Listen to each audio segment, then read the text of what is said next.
в София, ела, ела, ела в моя град на песента.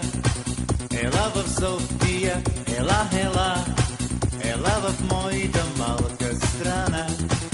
Ела в София, в моя град, от старостта останал вечно млад, където видуша нощта трепти, от едри добри южни звезди, от всички краища на земята събрани.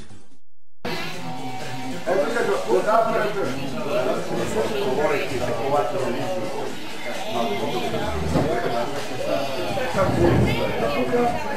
Тук мога да снимаш до тази апаратура.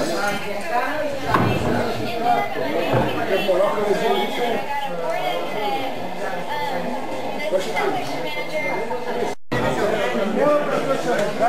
Значи мислете да ви върнете. Който няма да се вади на нашите вади. Захарна вода. От тази страна е едно тесно, много високо, даже отгоре има две групи такова, което едното ще е само за станции за антени. Отгоре са го предвидили. Цялата офис сграда ще бъде тяхна, което явно ще дават под наем, но там ще развива да видите какво. Тези неща са судбители са. Как е? По-добре от това не е било. Е, така не е да бъде. Добър ден, приятно. Ние отдавна не сме се виждали от откриването още, мисля. Да, аз бях там.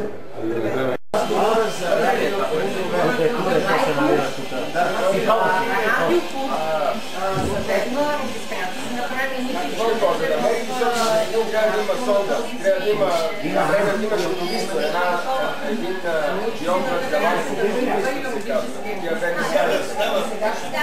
за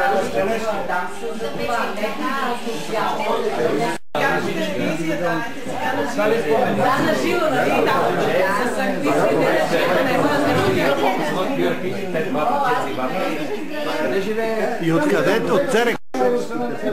Абе аз на Стефчо Калоянов да вземем съм сигурен. Ама да